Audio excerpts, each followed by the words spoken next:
Welcome back to Shekhan, a YouTube channel working for the betterment of society, and I am Said Sheikh. Ladies and gentlemen, आज का हमारा health special show है। आज हमने दोबारा doctor Faizur Rahman को दावत दी है कि वो तशरीफ लाएं, क्योंकि पिछले जो हमारा health special doctor Faizur Rahman साहब के साथ हमने किया था, उसके बाद हमें काफ़ी फीडबैक आई, बड़ी पॉजिटिव फीडबैक आई है। कुछ फिर फरमाइशी किस्म के सवाल जवाब आए हैं, वो तो खैर हमने उनको डॉक्टर साहब से मशवरा करके व्हाट्सएप पे उसके जवाब दे दिए। लेकिन कुछ जो फरमाइश पुरजोर आई है वो ये आई है कि डॉक्टर साहब का एक फिक्रा बहुत हिट हुआ है। डॉक्टर साहब, वेलकम टू द शो। इससे पहले मैं फिक्रे की तरफ जाऊं, अस्सलाम वालेकुम and welcome to the show. वालेकुम अस्सलाम। डॉक्टर साहब, पिछले शो में आपने एक बड़ा अच्छा फिक्रा किया कहा था रिगार्डिंग दी डेंगी कंट्रोल के पॉइंट ऑफ व्यू से। उसमें आपने बड़ी अच्छी बात की थी कि जो सैनिटाइजर है, सुबह सैनिटाइजर लगाएं, रात को रिपेलेंट लगाएं। और ये फिक्रा सर बड़ा हिट हुआ है, क्योंकि ये एक डेंगू के मौसम में या मच्छर के मौसम में ये हिट हुआ है कि मलेरिया। आज हम कोशिश करेंगे जो हमारे पास टाइम स्लॉट अवेलेबल होता है लेस देन 15 मिनट, इसमें हम आज सर मलेरिया के बारे में आपसे पूछ लें। दूसरा हम आपसे जो है टाइफाइड के बारे में, तीसरा जो है ना हेपेटाइटिस के बारे में। तो सर मलेरिया का ये बताएं कि जब मलेरिया किसी को हो गया तो उसके सिम्टम क्या होंगे कि वो बंदा ये कहेगा कि मुझे अब मलेरिया हो गया। डॉक्टर फैजुर रहमान साहब। बिस्मिल्लाहिर्रहमानिर्रहीम। मलेरिया में 2 पॉइंट सबसे ज़्यादा ज़रूरी हैं। नंबर 1, मलेरिया में बुखार पहले होता है और बुखार होने के बाद बहुत ज़्यादा पसीना आता है। जब बहुत ज़्यादा पसीना आता है तो उसके बाद ख़ास तौर पर सर दर्द शुरू होता है। बुखार तेज होता है, पहले बुखार होता है, फिर पसीना आता है। होता है, बहुत ज्यादा पसीना आएगा, नुचड़ जाएगा, क्योंकि बुखार में उसको सर्दी लगती है और वो कंबल वगैरह लेता है। ये 4 सिम्टम हो गए सर, ये 4 सिम्टम कंडीशन हो गई। ठीक है सर जी। जब और ये जो बुखार, सर दर्द और जिस्म का टूटना और सर्दी से कपकपाना, ये 3 तरह का है। कुछ लोगों को 1 दिन के बाद 24 घंटे के बाद होगा, कुछ लोगों को 2 दिन के बाद होगा और कुछ को 3 दिन के बाद होगा। ये इसकी 3 किस्में हैं जी। ठीक है, ठीक है, ठीक है।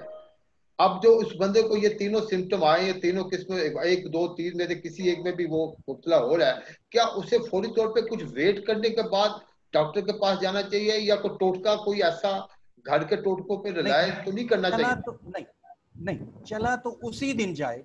ठीक है। डॉक्टर को ये एहतियात करनी चाहिए। ये फिक्रा बड़े गौर से सुन लें सर। हम इतने एक्सपर्ट होने के बावजूद मलेरिया, डेंगू और टाइफाइड को पहले 3 दिनों में शनाख्त आसानी से नहीं कर सकते। अच्छा, मतलब आपका मतलब ये है कि ये सिम्टम के बावजूद भी उसको अगर टेस्ट के लिए कहेंगे तो शायद वो टेस्ट नहीं, टेस्ट के लिए आम तौर पे हम 1-2 दिन इंतजार करते हैं। This is what I wanted to confirm. Test के लिए 1-2 दिन इंतजार करते हैं, लेकिन वो डॉक्टर साहब के पास मलेरिया के लिए 1-2 दिन और टाइफाइड के लिए 7 दिन का इंतजार करते हैं। अच्छा डॉक्टर साहब, पहले 3 दिन मलेरिया के लिए जब उसने किया, वो डॉक्टर साहब के पास चला गया, अब उसको डॉक्टर साहब ने जो भी तशखीस करने के बाद दवाई दी, अब उसको अपने तरफ से दवाई के साथ साथ क्या केयर करनी चाहिए as a malaria patient? As a malaria patient सिर्फ एक एहतियात है कि उसके जरिए दूसरे लोगों को मलेरिया ना हो जाए। वो नेट यूज करे, इमीडिएटली वो मच्छर उसको नेट में डाल दें या एक एक्सक्लूसिव सेपरेट कमरे में दे दें, ताकि उसके कमरे में और वो भी नेट लगा ले, ताकि उसका काटा हुआ मच्छर जो है वो दूसरे को लगेगा, दूसरे लोगों को पहुंचा देगा। तो ये खास एहतियात, यही खास एहतियात है। अच्छा डॉक्टर साहब, कई लोग कहते हैं जी कि आप देखो मलेरिया हो गया, आप इसमें रो पिए, आप इसमें ऐसी चीजें कोई टोटके बताते हैं। What about that? बिल्कुल कोई कत्तन इनका रोल नहीं है, बल्कि जो बुखार के लिए दवाई लेनी है सिर्फ और सिर्फ पैरासिटामोल एस्प्रिन नहीं लेनी। अगर मरीज डेंगू का हुआ, डेंगू भी मलेरिया से मिलता जुलता है। अगर मरीज डेंगू का हुआ तो ब्लीडिंग स्टार्ट हो सकती है। एस्प्रिन नहीं लेनी। एस्प्रिन नहीं लेनी है तो वो भी पैनाडोल, पैरासिटामोल, लेकिन डॉक्टर साहब से पूछ के लेनी है ना वो तो।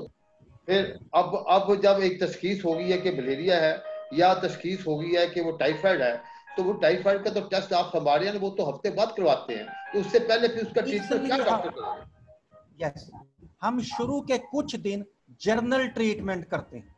जर्नल मीन कोई ऐसी एंटीबायोटिक या कोई ऐसी दवाई देते हैं जो सब चीजों को कवर कर ले, स्पेसिफिक ना हो, सेंसिटिव हो। स्पेसिफिक दवाई हम उस वक्त देंगे जब ये क्लियर हो जाएगा, कंफर्मेटरी प्रूफ या कोई एड हमें मिल जाए या हेल्प मिल जाए कि ये एंटेरिक फीवर, ये टाइफाइड फीवर है, तो उसकी जो एंटीबॉडीज जिस समय बनती हैं वो 5 दिन से पहले नहीं बन सकती, वो 5 दिन के बाद में बनेंगी। अच्छा। तो आम तौर पे हम 6 या 7वें दिन टेस्ट करवाते हैं। मलेरिया का टेस्ट 24 घंटे के बाद करवा लेते हैं। डेंगू का टेस्ट वायरस देखने के लिए 24 घंटे के बाद करवा लेते हैं। ठीक है। अच्छा डॉक्टर साहब ये बताइएगा कि एक तो आपने बता दी कि अगर मलेरिया हुआ तो क्या एहतियाती तदाबीर होनी चाहिए, क्या कोई वैक्सीनेशन मलेरिया की है सर? दुनिया में मलेरिया की वैक्सीन को शुरू हुए सिर्फ 6 महीने हुए। आज तक इसकी वैक्सीन नहीं बना सके। अभी सिर्फ 6 महीने हुए हैं अफ्रीका के मुल्कों में जहां सबसे ज्यादा मलेरिया है और खतरनाक मलेरिया है, वहां ये वैक्सीन इस्तेमाल की जा रही है।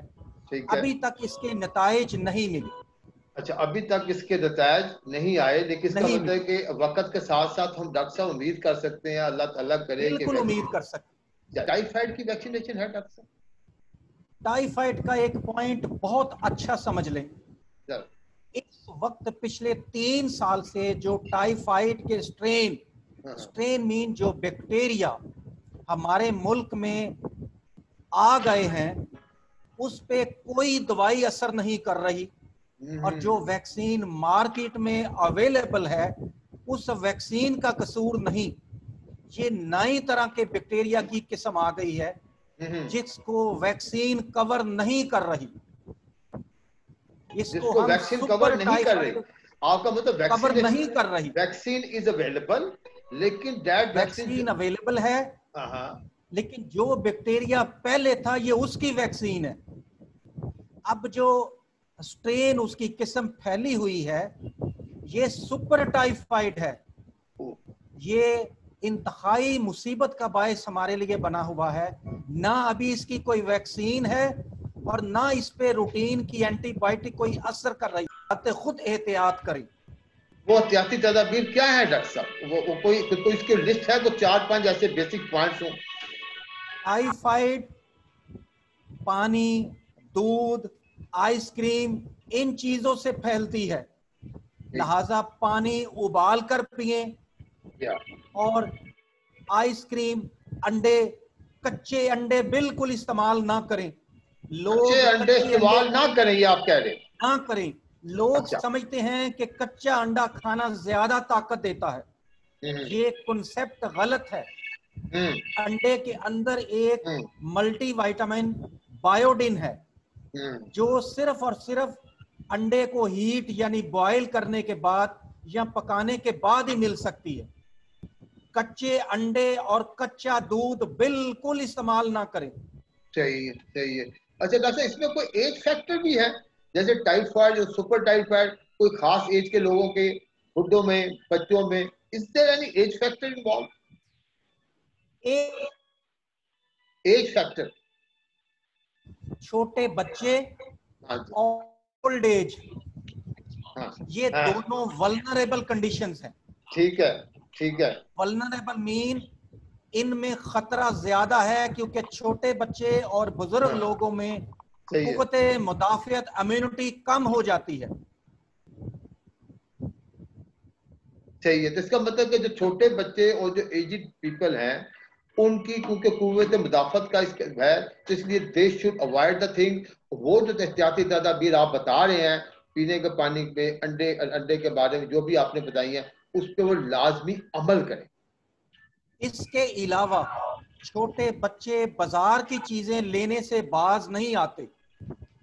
माएँ पीछे पीछे भागती हैं और वो खुले खुले चिप्स, खुली चीजें भाग भाग के लेते हैं, और कुछ बुजुर्गों की आदत भी बच्चों जैसी हो जाती है। सही।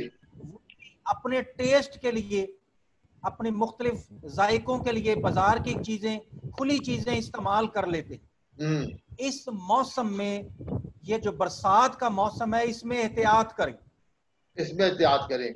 अच्छा अच्छा साहब, अब आगे हम आखिरी जो हमारा था, ये तो दो जो इशू है उसके बारे में कुछ अच्छी डिस्कशन हो गई।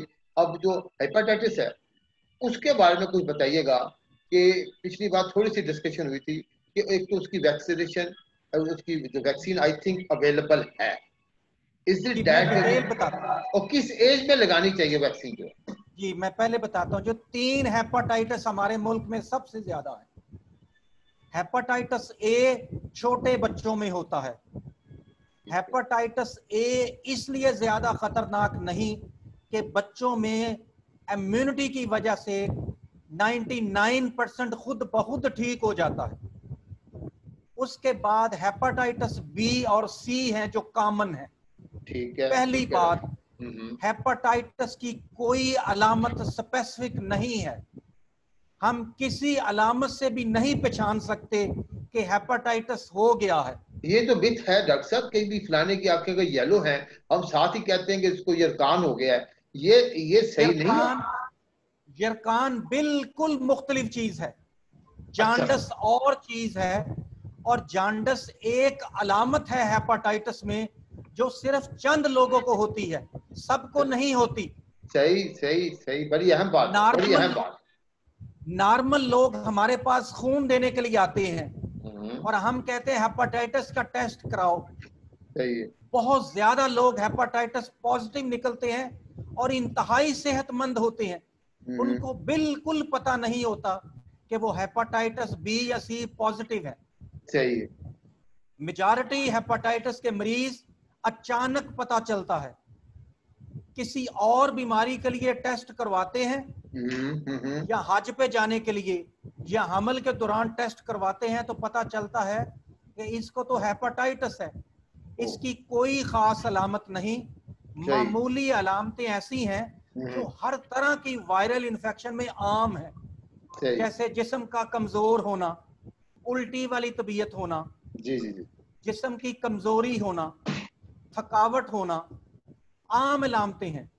सही। अब इसकी वैक्सीन के बारे में मैं बताता हूं। जहन में रखें, हेपेटाइटिस बी की वैक्सीन मौजूद है। और किस स्टेज में लगानी चाहिए, कोई कब लगा देनी चाहिए? हेपेटाइटिस बी की वैक्सीन बच्चे के पैदा होने के फौरन बाद लगा दी जाती है। और जिनको नहीं लगी हुई इस वक्त, क्या वो फौरी अब लगवा लें?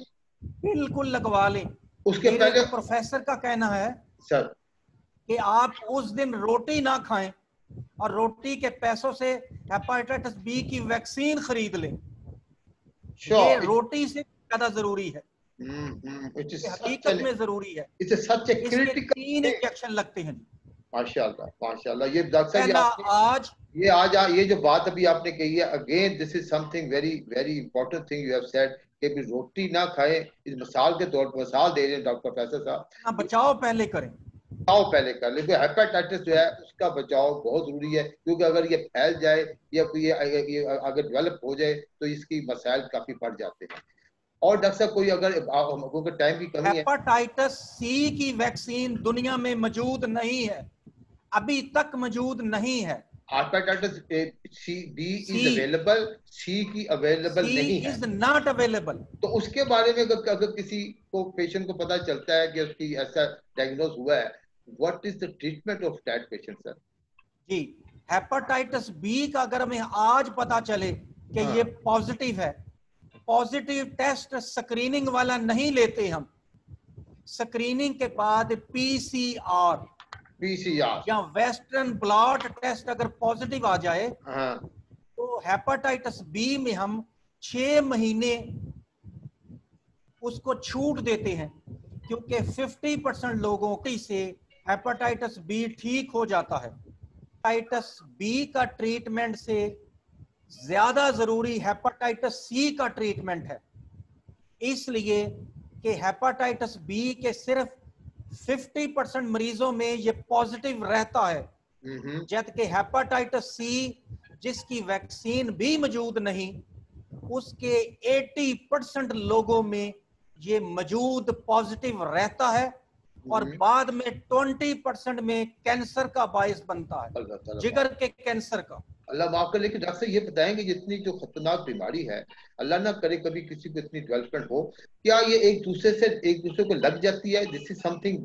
जैसे कि अभी बात हो रही थी मलेरिया के बारे में, क्या ये इसमें भी आपस में एहतियात करनी चाहिए, लोगों को दूर रहना चाहिए, डिस्टेंस रखना चाहिए? इसमें इख्तलाफ है कि खाने पीने की चीजों से क्या हेपेटाइटिस एक से दूसरे को लग जाएगी, इसमें इख्तलाफ है। कन्फर्मेटरी पॉइंट्स कम हैं, लेकिन इंजेक्शन नीडल के जरिए अगर उसकी नीडल दूसरों को लगा दी जाए तो एक नीडल से 20 लोगों को लग जाए। अल्लाह ताला माफ करे। अच्छा डॉक्टर साहब, क्योंकि टाइम की बहुत कमी है, क्योंकि तो इसमें लेडीज एंड जेंटलमैन, डॉक्टर साहब ने आज फिर इस छोटे से 10-15 मिनट के एपिसोड में 3 डिफरेंट इश्यूज को, बीमारियों को कवर करने की हमने कोशिश की है। टाइम क्योंकि इतना मुख्तसर होता है, तफसीलात बहुत ज़ाहिर है कि ये मेडिकल शोबा तो बहुत बड़ा है, और इनकी ये जो इशू हैं, ये जो डिजीज़ हैं, इनके बारे में बड़े बड़े लेक्चर्स मौजूद होते हैं। लेकिन बहुत बड़ी हमारी कोशिश होती है एक ब्रीफ फॉर्म में डॉक्टर साहब को ज़हमत दें, ताकि डॉक्टर साहब आपको आपके लिए एक तो एहतियाती तदाबीर बताएं, अगर किसी को इशू हो गया तो उसको फिर डॉक्टर साहब वो बताएंगे उसको फौरी तौर पे कैसे एक्ट और रिएक्ट करना चाहिए। डॉक्टर साहब, आपको इस सिलसिले में कोई अगर मैसेज देना चाहते हैं बताएं कि प्लीज। मेरा मैसेज इन्फेक्शियस डिजीजेस के हवाले से ये है, हमारा मुल्क गरीब मुल्क है। जो खाना बच जाता है, जो चावल बच जाते हैं, हम कोशिश करते हैं कि अगले वक्त उसी को इस्तेमाल कर लें। सिर्फ एक एहतियात कर लें, वो एहतियात ये है कि उस खाने को एक दफा गर्म जरूर कर लें। फ्रिज में रखे हुए खाने या चावलों को एक दफा गर्म करके दोबारा बेशक आप इस्तेमाल कर लें, लेकिन गर्म जरूर करें। ठीक हो, थैंक यू डॉक्टर साहब, बहुत मुफीद मशवरे। और ये वो मशवरे हैं ख़वातीन हज़रात, एक तो किसी को डायग्नोज हो जाए, अल्लाह ना करे लेकिन फिर भी हो जाए, उसको किस स्टेप पे कहाँ पे उसको जाना चाहिए, उससे पहले पहले जो हम एज ए कॉमन मैन के तौर पे बड़े सीधी साधे सवाल में मैंने भी इनसे सवाल किए हैं। बिल्कुल हमने टेक्निकल बातें डॉक्टर साहब से पहले भी तय हुआ था कि हम टेक्निकल बातें कम से कम करें, ताकि आपको ख़वातीन हज़रात आपको इसके बारे में आगाही हो, अवेयरनेस हो, क्योंकि ये छोटी छोटी एहतियातें जो हमारे बस में हैं वो तो हमें लाजमी करनी है। हम समझते हैं हमारी ड्यूटी है, और हम एक दूसरे को बताएं भी आगे। अल्लाह ताला आपको और हम सबको हर किस्म की बीमारी से महफूज रखे, और अल्लाह ताला हम सबको ऐसी अवेयरनेस फैलाने का, आगे से आगे इस पैगाम को पहुंचाने का मौका दे। डॉक्टर साहब, आपका एक बार फिर इस शो में आने का बहुत बहुत शुक्रिया। बहुत शुक्रिया, थैंक यू। ये आप जो हमें इतने टिप्स बताते हैं, बेनतहा टिप्स बताते हैं, इतना फीडबैक पिछली एपिसोड का है, यकीन करें लोग आपको दुआएं देते हैं। तो अल्लाह ताला आपको खुश रखे, और इंशाल्लाह ऐसे ही अगले एपिसोड में बाकी जो हमारे इशू तो काफी सारे हैं, कितने ही क्वेश्चन आंसर आ रहे हैं। और ख़वातीन हज़रात, एक और मैं बात आपसे जरूर कहूंगा कि आपको जो फीडबैक होता है, जो आपके क्वेश्चन आते हैं, वो हमें मुख्तसर भेजा कीजिए, ताकि हम डॉक्टर साहब से अगले शो में कोशिश करेंगे आपके सवालात का जवाब भी, जब तक इकट्ठे हो गए हैं अगले शो में इनसे एक तो वो लें, फिर ऐसे ही किसी मेडिकल इशू के ऊपर, किसी और ऐसी बीमारी पे जो कि मौसमिया से ताल्लुक है और मौसम से भी ताल्लुक है, और कॉमन हमारे साथ इर्द गिर्द हमारे यहाँ बीमारियां रहती हैं, उनसे डॉक्टर साहब से पूछें कि हम कैसे बच सकते हैं। एक बार फिर डॉक्टर साहब आपका शुक्रिया। Stay with shake hand, ladies and gentleman, अस्सलाम।